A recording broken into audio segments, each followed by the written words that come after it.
Assalamualaikum warahmatullahi wabarakatuh. Bismillahirrahmanirrahim.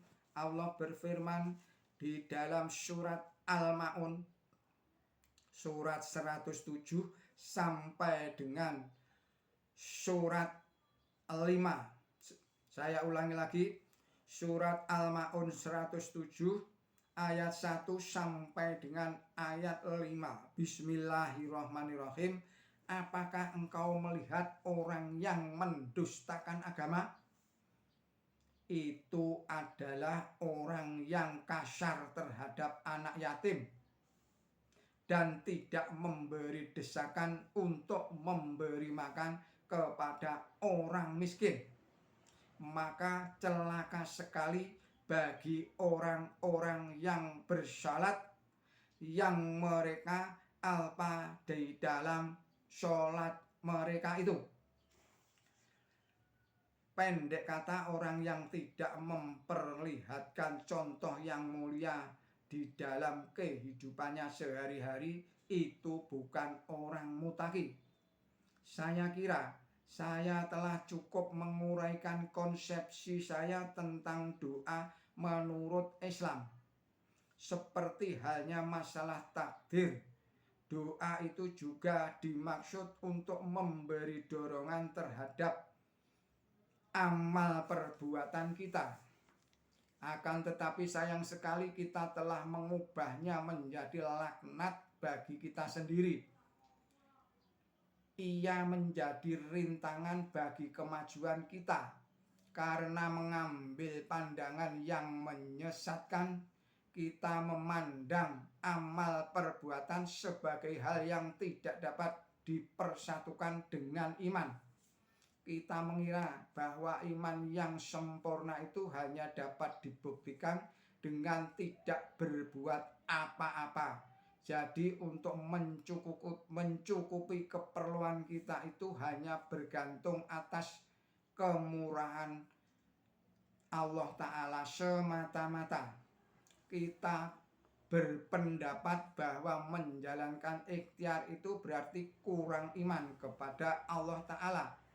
Iman yang sungguh-sungguh itu membebaskan kita dari segala macam usaha. Jika kita betul-betul mukmin, kita pasti hanya berserah diri kepada Allah Ta'ala untuk mencukupi kebutuhan kita. Mengapa kita mesti bekerja? Itu hanya memperlihatkan kurangnya keyakinan kita terhadap Tuhan Al-Khaliq. Doa itu sudah cukup untuk mendatangkan rahmat ilahi kepada kita. Ini hanya penipuan diri pribadi belaka akibat dari tabiat kita yang cenderung untuk menyingkiri susah payah. Quran suci, riwayat Nabi suci Muhammad Shallallahu Alaihi Wasallam dan tulisan orang-orang suci semuanya tidak membenarkan pendapat seperti itu dengan kata-kata yang terang. Jika kita menanam, kita pasti menuai adalah undang-undang tetap yang tidak hanya berlaku untuk doa, melainkan juga mengenai janji Allah Ta'ala yang positif. Bahkan janji Allah Ta'ala yang sudah pasti sekalipun itu baru dipenuhi setelah kita membuktikan diri kita patut menerima janji itu dengan jalan usaha bersungguh-sungguh mati-matian. Jika janji kepada Nabi Musa alaihissalam itu terpaksa ditunda pelaksanaannya karena para pengikutnya tidak mau berusaha melaksanakan tuntutan janji itu. Apalagi mengenai doa yang kita tidak dijanjikan apa-apa, melainkan kita minta diberi apa-apa. Itu sangat memerlukan sekali amal perbuatan. Rahmat ilahi itu baru diturunkan kepada kita setelah kita berusaha bersungguh-sungguh mati-matian. Kebenaran itu diterangkan dengan jelas di dalam rukuk terakhir surat Ali Imran. Surat Ali Imran surat 3 ayatnya 193 dan 194. Bismillahirrahmanirrahim. Tuhan kami, berilah kami apa yang telah Engkau janjikan kepada kami melalui para utusan Dikau, dan janganlah Engkau hinakan kami pada hari kiamat. Sesungguhnya Engkau itu tidak pernah ingkar janji. Maka Tuhan mereka mengabulkan doa mereka dengan firman-Nya, Aku tidak menyia-nyiakan perbuatan orang yang beramal di antara kamu, baik pria maupun wanita, yang satu dari yang lain di antara kamu.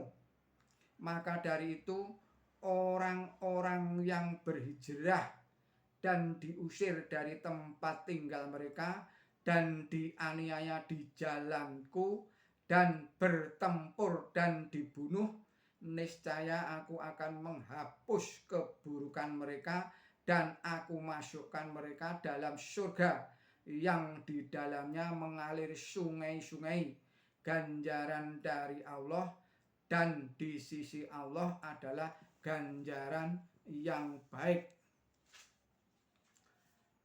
Hendaklah kaum muslimin suka merenungkan semua kebenaran yang terkandung di dalam ayat-ayat tadi itu.